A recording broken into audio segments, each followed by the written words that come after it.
Hi, and welcome to Burlington at Work. I'm your host, Nicci Kadilak, and here's what's happening in Burlington this month.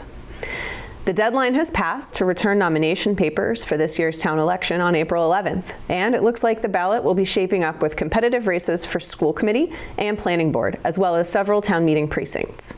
Keep an eye out for resources from Burlington Buzz and BCAT to learn about candidates and ways you can vote on or before Election Day. Town meeting in January approved funding for a sensory trailer that will make town events more accessible for residents who need a space to get away from the crowds and the noise. The trailer, funded in part by handicap parking fines allocated by the Disability Access Commission, will hopefully be ready for action in time for spring and summer events. Also approved, funding for a townwide survey about municipal structure and governance, and the repurposing of funds to support the Overlook Park renovation project.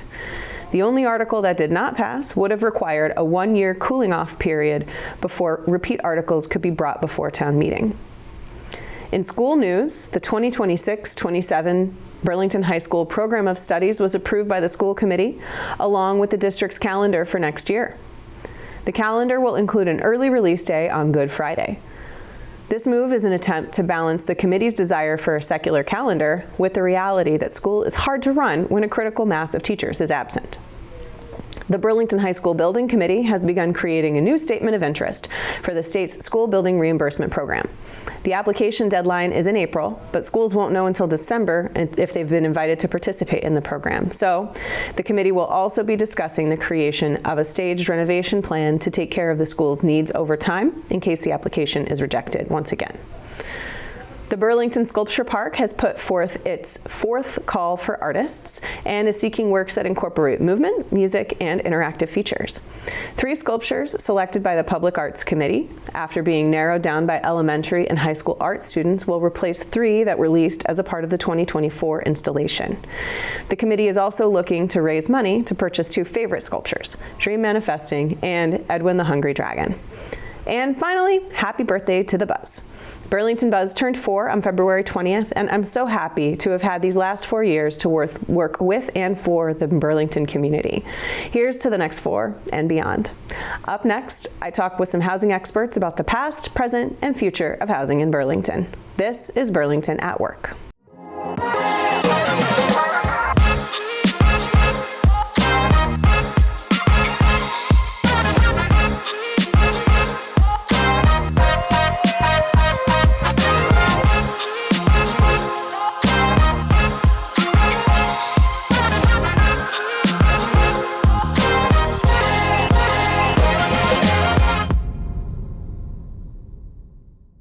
Hi, welcome back. And today we're going to be talking about housing in Burlington and how it has changed over time, what might be in store for the future.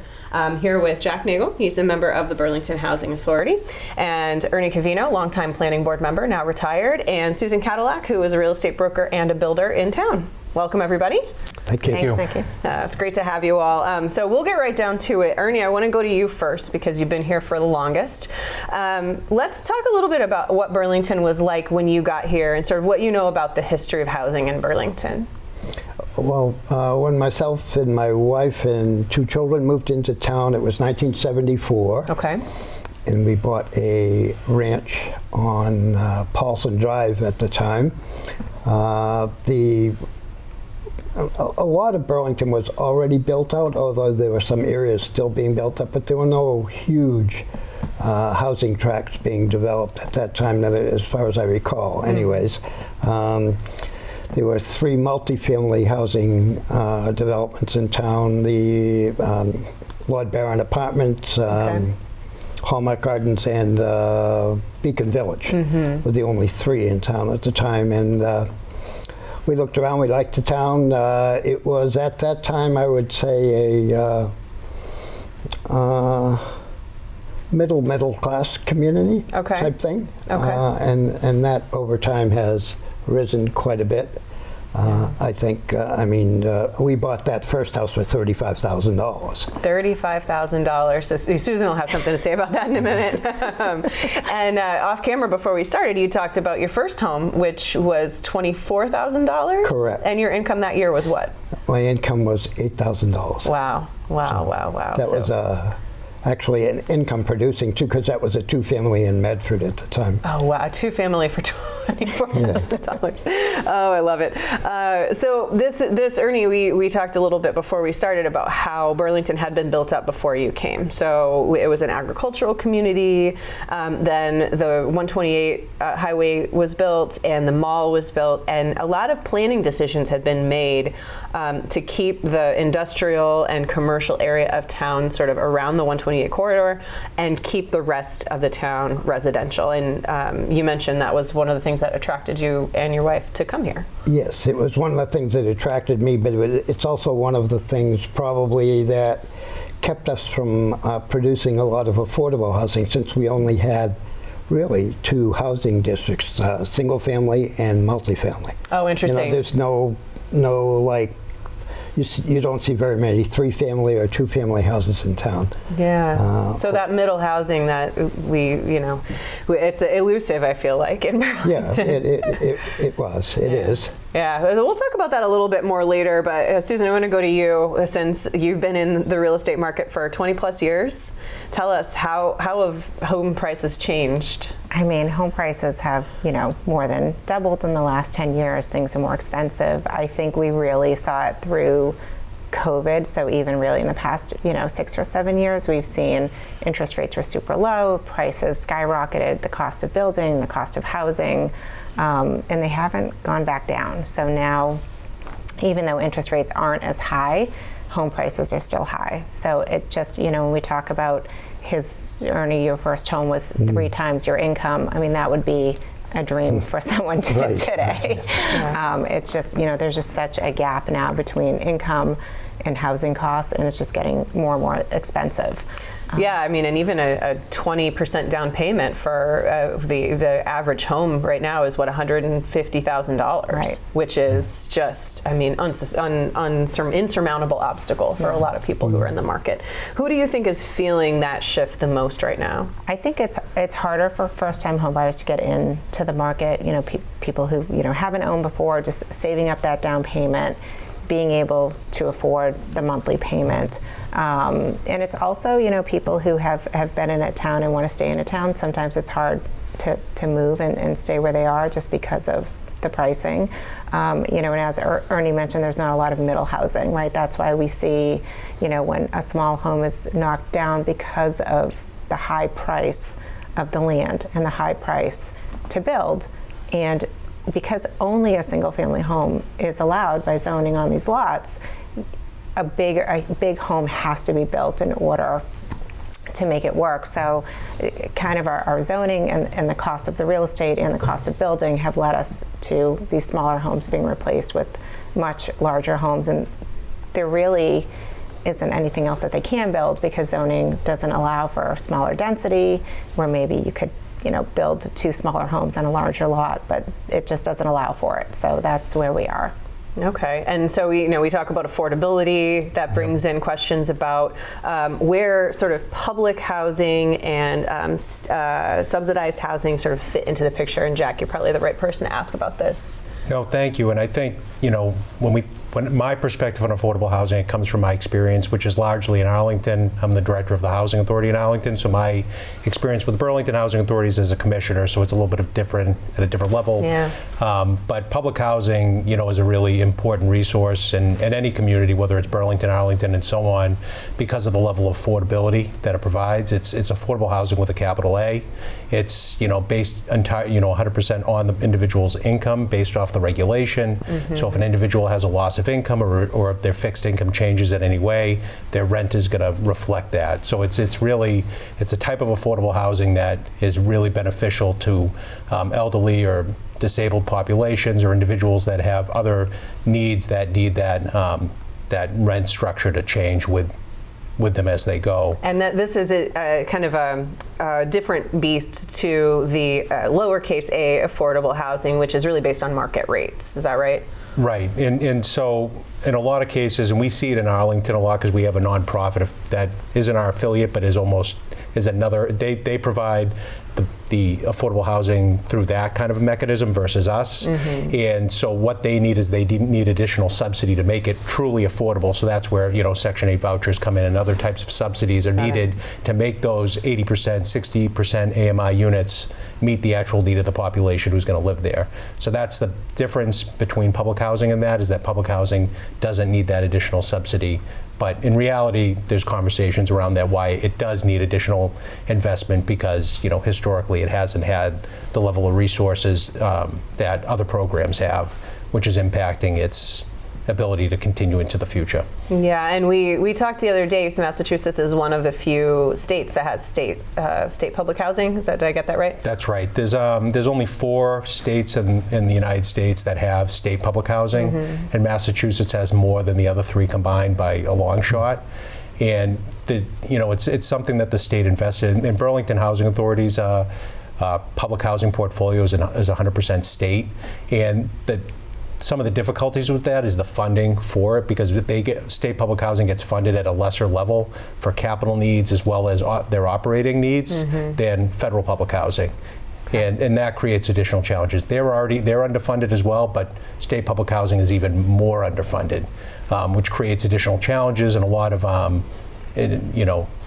lot of creative thinking on part of executive directors and maintenance staff at those authorities to make it work and still provide, decent, affordable units to their residents.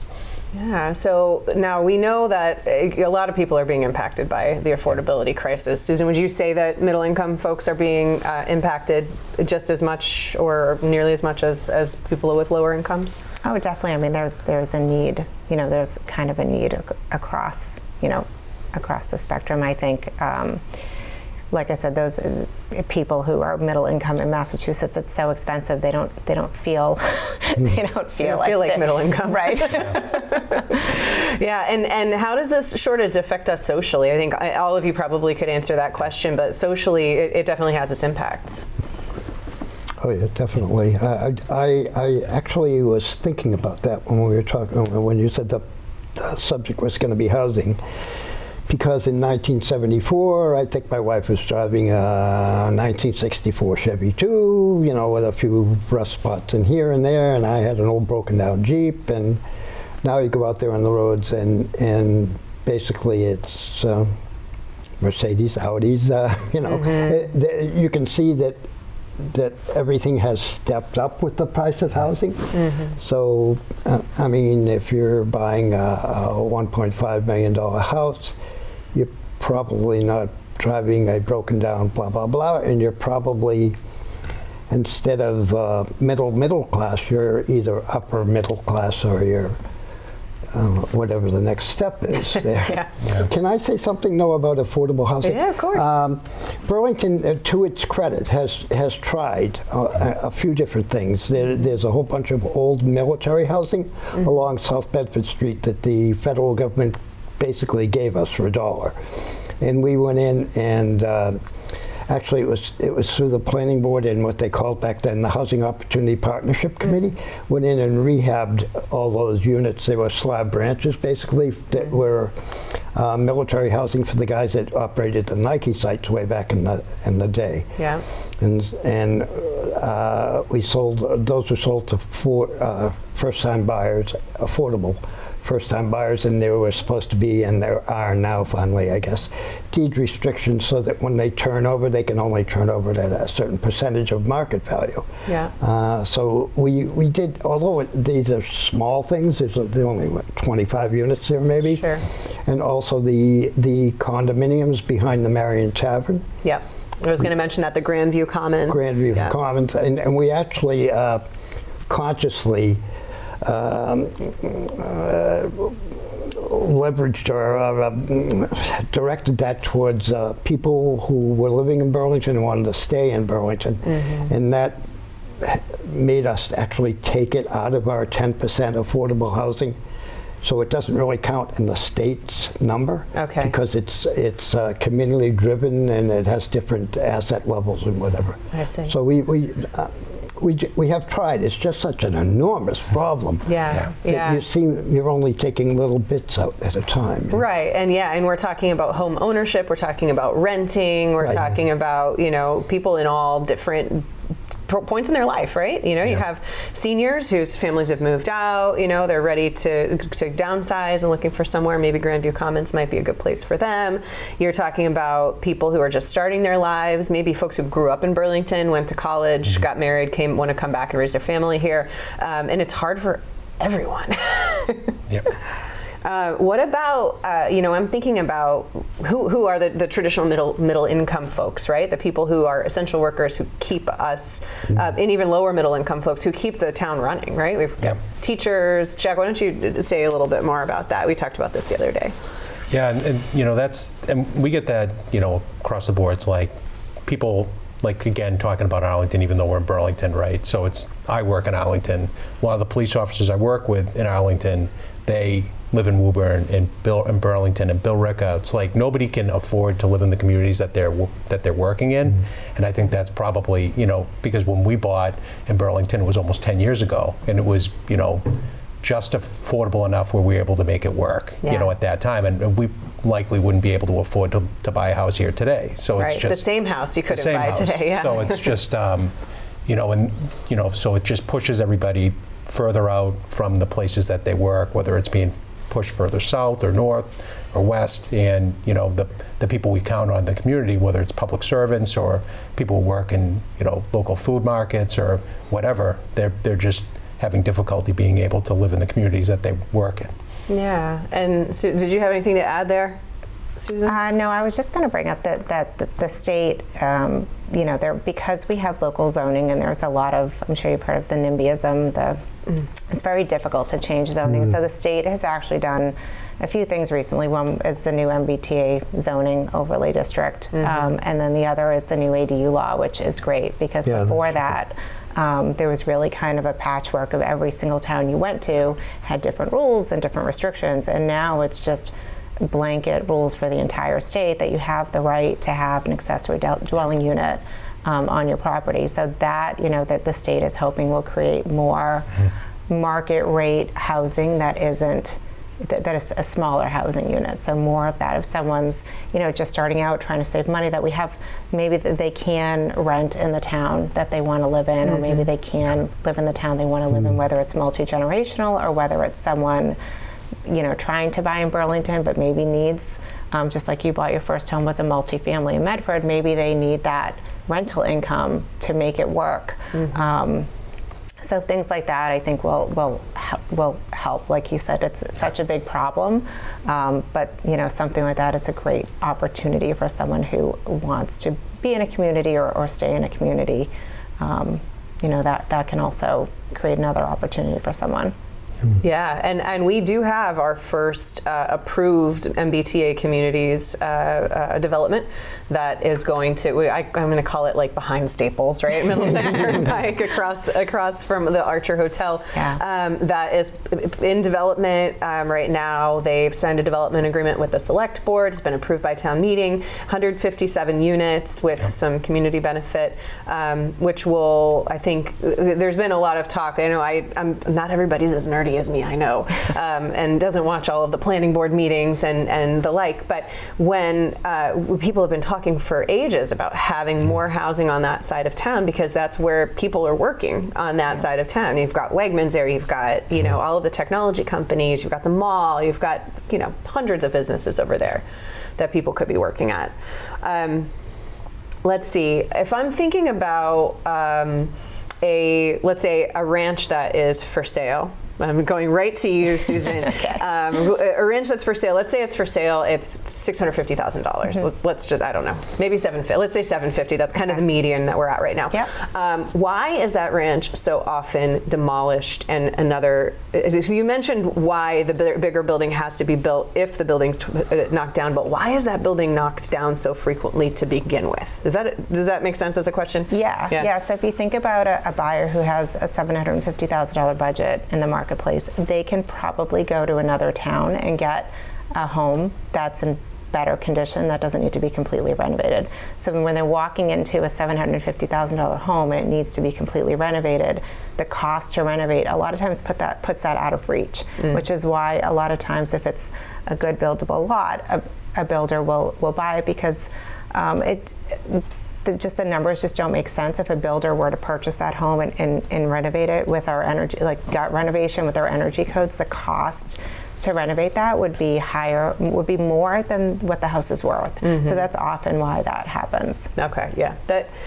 I want to say that makes sense. It hurts my heart that these ranches get eliminated for bigger, huge buildings. Yeah. Along those same lines, the last time we did a master plan, a lot of people would approach me and other members of the master plan committee, saying, "Wow, they're putting this tremendous house in my neighborhood. Isn't there anything we can do to stop this mansionization, known as mansionization?" And my reply to them was usually, "I'm sure we could zone it somehow that you could only build 125% of what you knock down or something like that." Yeah. But I would say to them, remember, it's going to make your property worth less money, Right. because if a developer can only do X on the lot, So they then won't he's pay going to go, for so it. he's not going to pay as much. I see. And most people, all people actually went away and said, and these were older people, usually my age or even older. I have to think about that, because with a lot of people, that is their only major asset, and that's what they're going to use to retire on or whatever. So it's the big problem is it's an economic problem. Right. They don't make land anymore. Fact, right? So, right. So therefore, it's a supply and demand thing. Yeah, and land has always been in short supply in Burlington. So we just found that with the high school project. We wanted to do some work and maybe build a new high school, maybe renovate or whatever, but there was nowhere to do it except for right here where we are right now in the site where the high school currently is. What are some misconceptions that you think that people have, Jack, about affordable housing? I think one of the things we hear the most is about the strain on services. By building new affordable housing, it's going to be a strain on schools and things like that. Traffic. Yeah. And that's something that gets brought up constantly, whether it's with other authorities or other communities across the state or within the ones that I live in or work in. And one of the things that I know just from my own experience, because I have children that are school age, is that at least in Burlington, the number of students in a classroom is actually it's outstanding. It's like it's like 15, 12, 16. not even in my son's class, like 12, 14 kids. So it's not. So I think when I've looked at some of the studies related to that, it's like we've already hit the peak as far as student enrollment. So as far as like the issue of it creating more students or more individuals attending school in a community, it's really it's going to level off based off of what's been there historically. But I mean, I'm not an expert, but that's kind of one of the things I hear the most. Well, and let's face it, young professionals and seniors who are looking for affordable housing are not adding children into the schools, at least not at that time in their lives. What do you think if we could do one thing in Burlington, and I'll expand it a little bit, either a zoning change or a housing type to help support this sort of affordability crisis? This is sort of my last question, so I'll give you a second to think about it. So if you could change one thing about the zoning, or if you could welcome one kind of residential housing here, what would it be? And whoever wants to start can start. Sure. Yeah. Oh, go ahead. I mean, this will probably never happen, but I think it would be nice if they would allow maybe duplexes or two families in town. Yeah. Because we do have a lot of townhouse developments in town, but they're very expensive. A lot of times they have high condo fees. If you had just a duplex or it was only two owners, that would create a type of market rate housing that is less expensive, more reasonably sized, and you would only have 2 owners, so it would be more affordable than the traditional townhouses. that Or we one have. owner with the potential for rental income. Right, or potential for rental income. Yeah, yeah. All right, Ernie, what about you? Yeah, I would definitely agree with Susan that we need something like that, and the ADU type legislation that the state put forward is a step in the right direction. I think it has to be played with a little bit, because I don't know if the 900 square foot or 50% of the existing is really reasonable, and I don't think that's been tested before our Board of Appeals or anything yet. But I also think that a builder is going, unless he's, I mean, most builders are in it to make money, which makes sense, right? Yeah. So they are probably going to build the product that they can make the most money out of. Sure. And with our changing demographics in town, and I mean, we have quite a few corporate business centers here, corporate headquarters, I guess you'd say. Sure, yeah. And a lot of those people are looking for places to live, and they're willing to pay that higher amount of money. Right. So that I would think a developer is going to build to their audience or to their marketplace, and if they can get more. So I don't know. I think there also has to be some participation from the municipality, and I don't know if we're quite ready for that yet. As you can see with the CPA that didn't pass. Yeah, the Community Preservation Act. Which was too bad, in my opinion, but I don't know. I'm on my 3rd house in Burlington now. Yeah. So, Okay. So I like it. I'm going to stay here, and I've been lucky enough to be able to. But yeah, what about you, Jack? And, I think, what they say makes a lot of sense, and, I would agree with it. I think, other communities are talking about, affordable housing overlays and things like that, which I don't know enough about to really say if it's a recommended approach or not, but I know there are other things that are out there. But I'd like to touch upon, the Community Preservation Act piece, and largely because, we talk about creating more affordable housing, but it's also just as important to preserve the affordable housing stock that we have. And at housing authorities across the Commonwealth, they're aging, at a very fast rate. I think the last batch of state public housing that was built was probably in the 80s. So it's like the newest development that could potentially exist in Burlington was built probably in the early 80s, if not earlier in the 70s or 60s, depending on the age of Tower Hill and things like that. So, and having additional resources on top of the resources at the state level can either, help a project move forward that's going to help make sure these buildings continue to last for generations to come, or, help leverage funds at the state level that will do the same thing.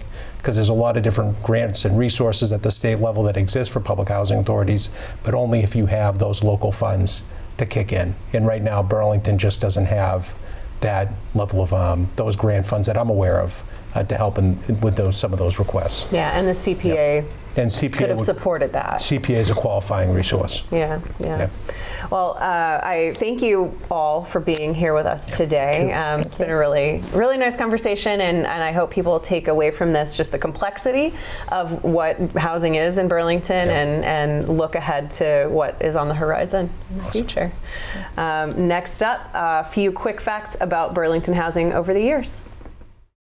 Burlington is made up of many different kinds of homes today, and you may be wondering how all those pieces fit together on the ground. For much of its history, Burlington's housing stock was made up almost entirely of single-family homes, capes, colonials, and ranches built during the town's post-war growth. While many ranches have been replaced with larger homes, especially in the last decade, that single-family foundation still defines many neighborhoods today. But over time, Burlington's residential landscape has diversified. Apartment communities, condominiums, townhomes, age-restricted developments, and affordable housing have all been introduced, each reflecting changing demographics, economic pressures, and community needs. So how does that mix take shape? Through residential planning and zoning, the framework that determines what types of housing can be built and where. Recent examples of this include a mixed retail residential zone approved for the Mall Road area and a middle housing overlay in the town center. The Planning Board, Zoning Bylaw Review Committee, and Town Meeting play a role in these decisions, balancing neighborhood character, housing supply, affordability, and long-term growth. Because housing isn't just about structures, it's about people. Young professionals entering the market, families putting down roots, seniors looking to downsize but stay in town. Together, they make up a diverse community, all seeking a place to call home. And with recent zoning changes like the one on Mall Road and in the town center, Burlington's housing landscape isn't static. It's continuing to evolve alongside the needs of the community. Hi, welcome back. This afternoon I have with me Liz Bonventre. She's the planning director for Burlington, and we're just going to talk about how planning in Burlington helps shape the town's priorities and all of the other things that planning does in Burlington, which Liz is going to tell us about. Yes. So go ahead and introduce yourself to people who don't know you. Sure. So I'm Liz Bonventre. I am the planning director here, so that means I head up the planning department. And we are a department of 3 people. We have our admin, we have an assistant planning director, and myself, and we help staff the planning board. So we help them in their decision making, and we also do long range planning for the town. So thinking about how the town should look in the next 20, 30, 40 years, thinking long range. Very long range, yes. Yeah. Okay, wonderful. And why do you do this work? What brought you to municipal planning in the first place?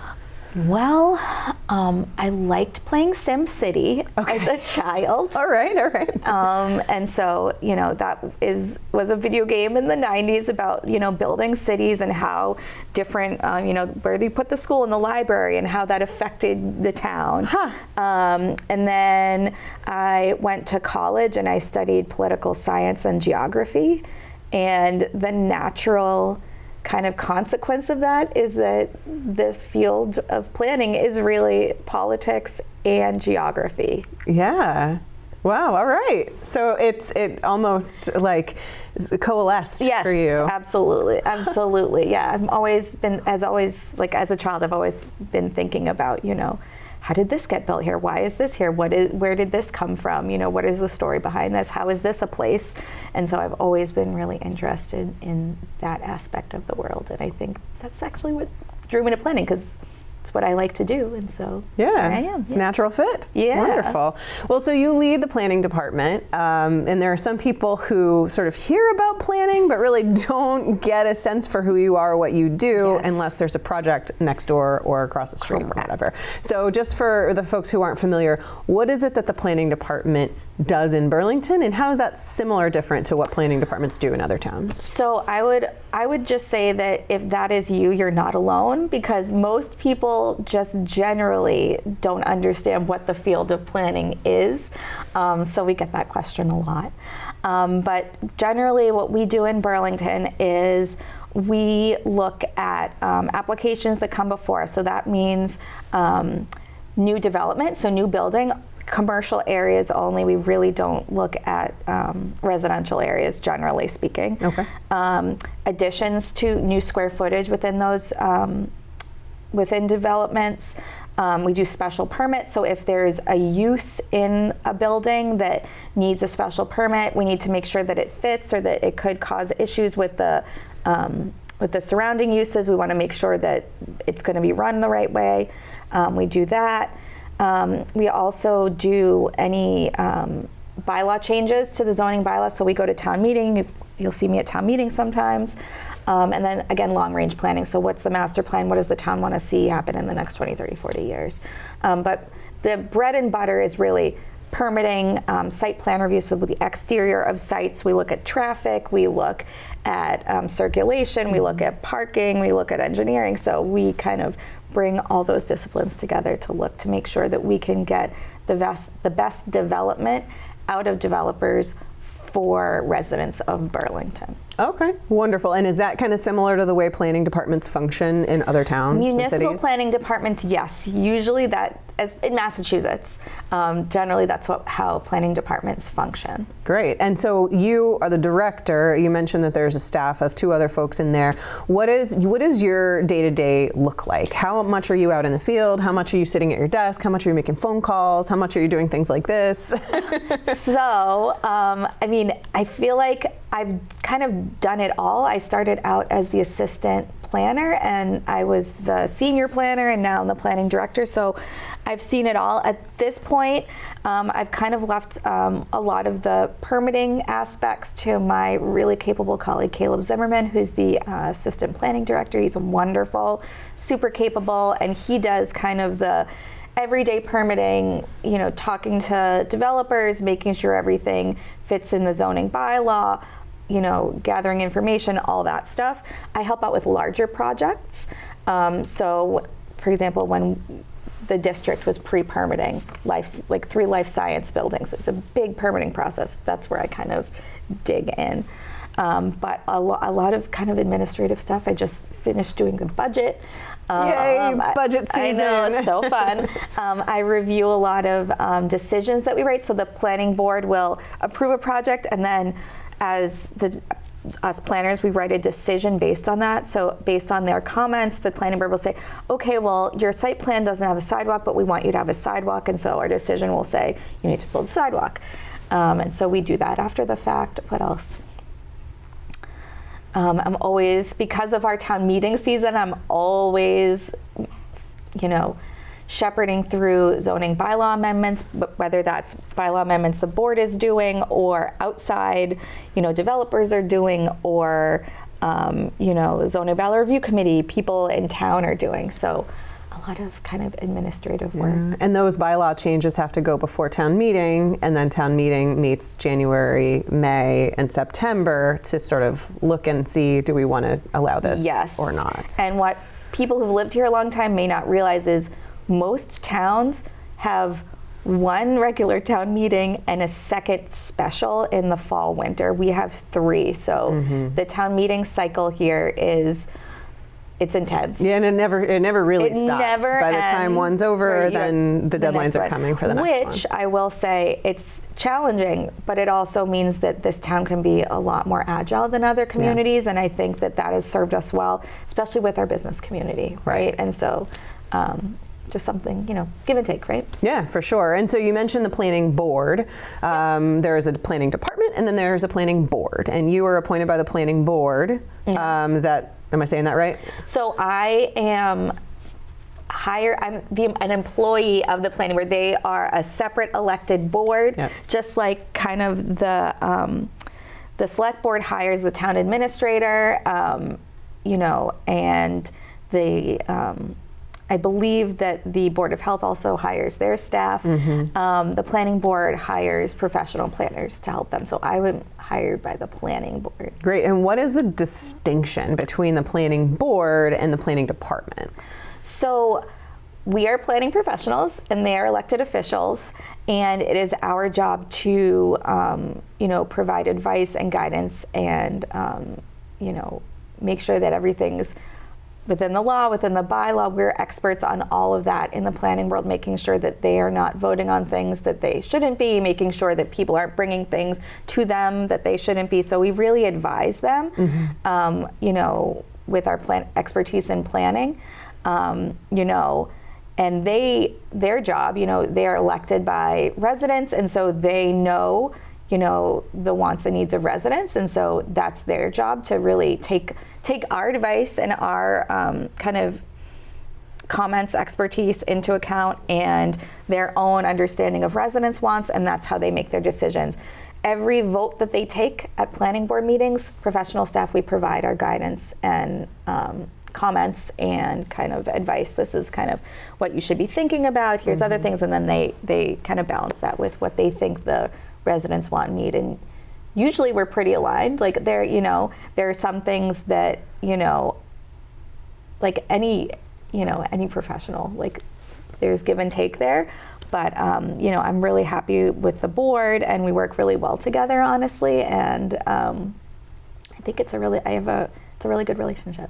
Great. And we should mention here, too, that the planning board is a 7-member body. Yes. They are elected for 5-year terms, and that is the longest term amongst most of our elected roles here.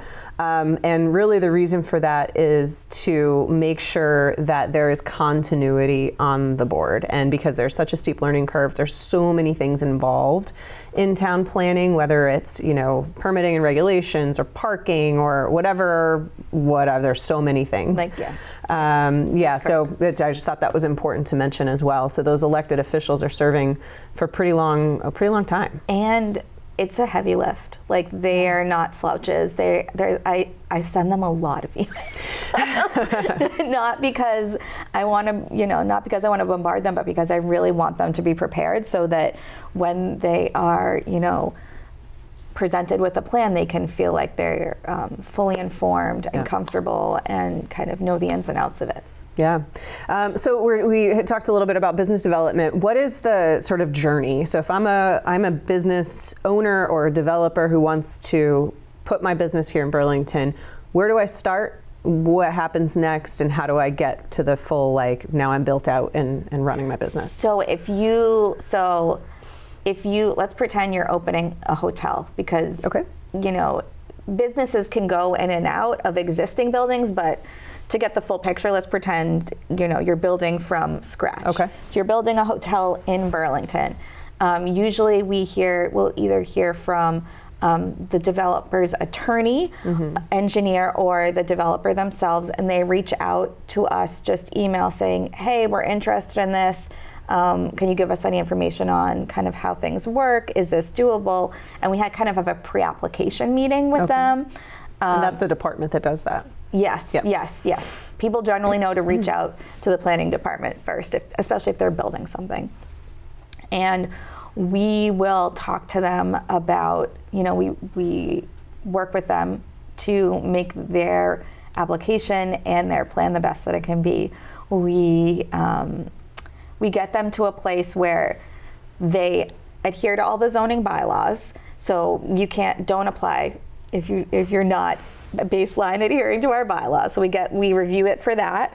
Then once they apply, we put it into our online application portal, and that goes out to all different departments. Okay. So we get comments from fire, police, engineering, Board of Health, conservation, many others, economic development, select board.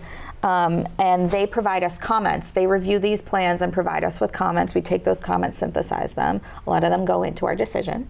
So if you provide us with comments, and a lot of them go into our decision to make sure it happens. And then we prepare each applicant to go in front of the planning board. We say, okay, here are some things that they will likely ask you. Make sure you have answers for this. We try to elevate it to the point where, it's something it's nice and polished. It's nice and polished. Yeah. And then we bring it to the planning board. They present in front of the planning board. The planning board asks questions. It can take one meeting or two.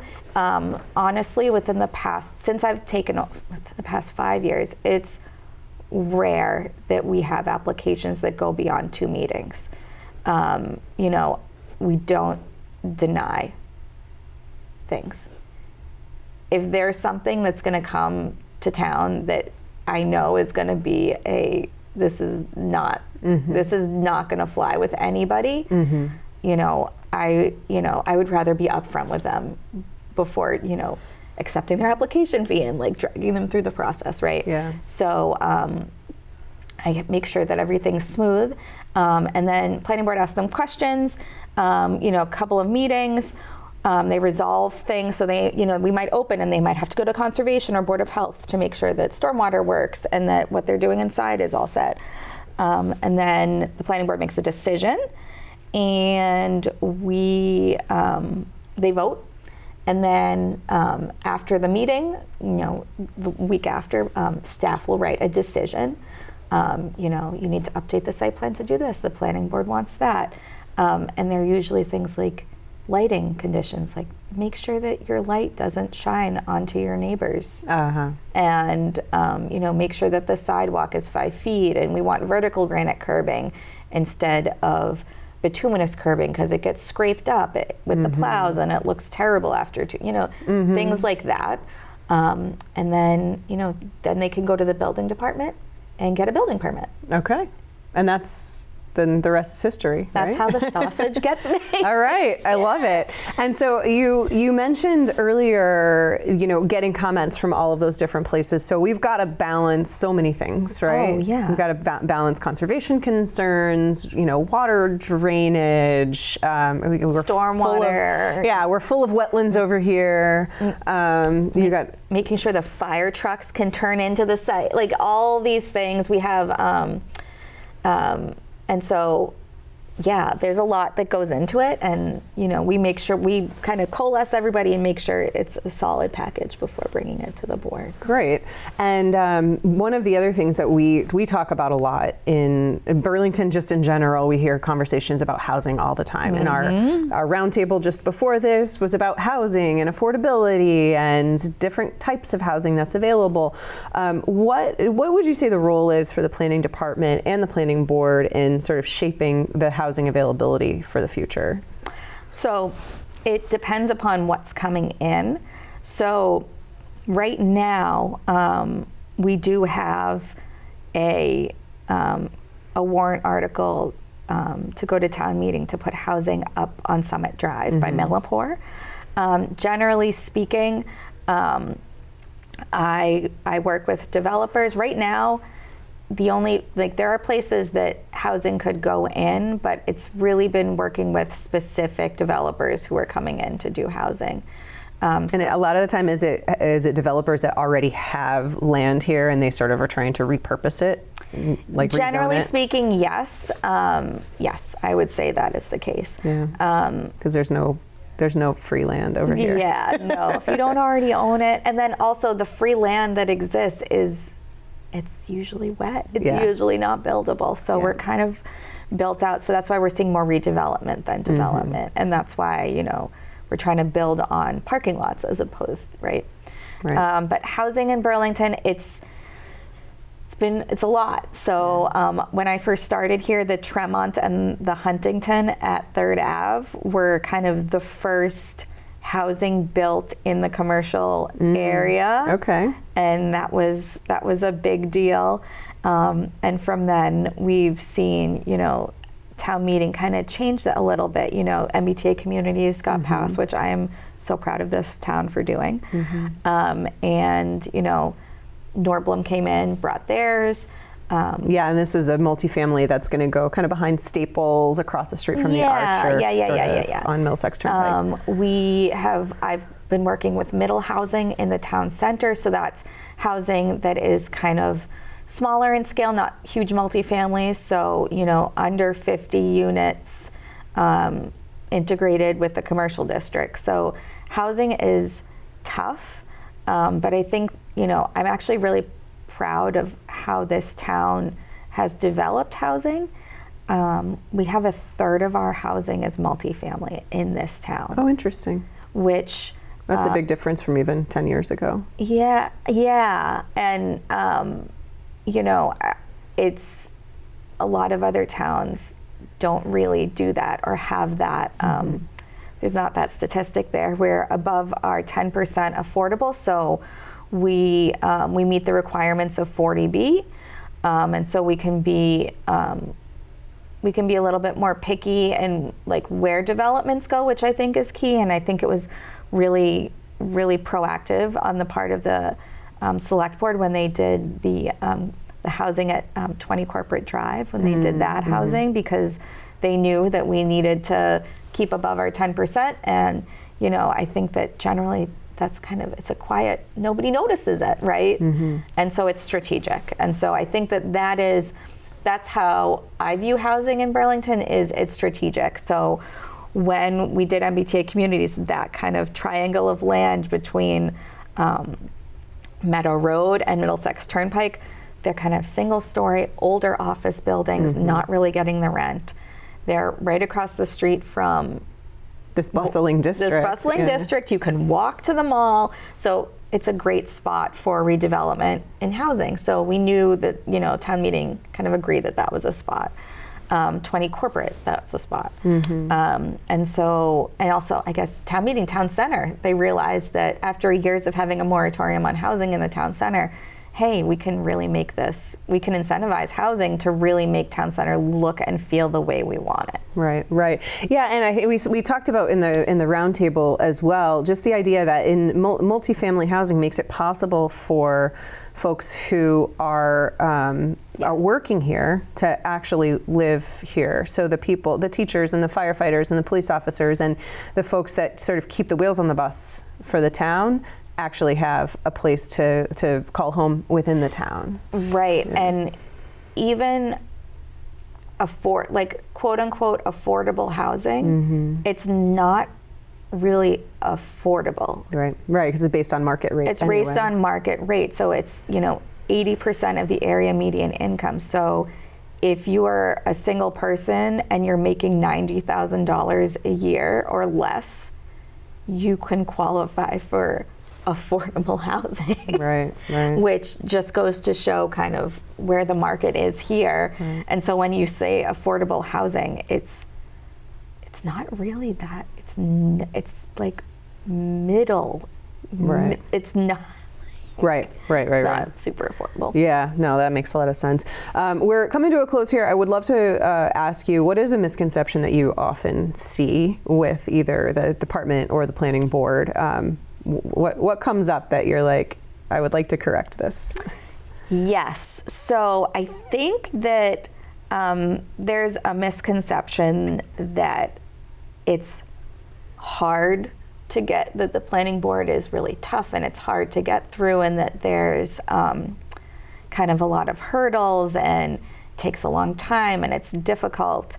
And I definitely think that's a misconception. I get told from a lot of professionals who I work with, engineers, traffic people, attorneys who I've worked with in the field that work outside of Burlington and other communities, that we are much more streamlined and easier to work with than a lot of other communities in the region and the state. That we're streamlined, efficient, we don't waste time, we're upfront, I'm not gonna waste your time. And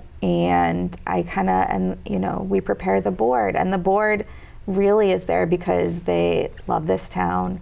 They are willing to sacrifice a lot of their own time to be on the planning board. And they really want to make this town the best that it can be for the residents and for the future. And so I think that, there's a perception that we deny projects. In the 10 years that I've been here, we've only denied one project. Oh, wow. And that was because the manager at the location wasn't talking with the, management off-site, and there was a discrepancy, and it was okay, well, this isn't working, so bring it back when you have it figured out. Bring it back when you have it figured out. But we don't deny projects. We make them work, and we're flexible, and we want to work with you, I guess. Yeah. I care about this town, and I want to work with you, so. Great. And if you are a resident wanting to get involved in the planning sort of process, or sort of have your voice heard, or give input, what's the best way to do that? Reach out to our department, planning@burlington.org. We have a website. We are always looking for volunteers and people to kind of provide their input on things, be that, the town center overlay, or we are, working on the design guidelines and, permitting plan for the mixed district. If you're an engineer or an architect and have expertise in these fields, we would love to hear from you. And so just reach out to us. We're always looking for people who are interested and who care. Great, wonderful. And planning boards meetings are open as well. Oh yes, so people of course. You can watch your public online. meetings. You can come in person. And you'll see Liz do her thing with Caleb and everybody else. Yeah, it's good. All right. Well, Liz, thank you so much for joining us today. Thank you so much for having me. This is wonderful. Wonderful. Thank you. And thank you for being here and watching Burlington at Work. We'll see you next time.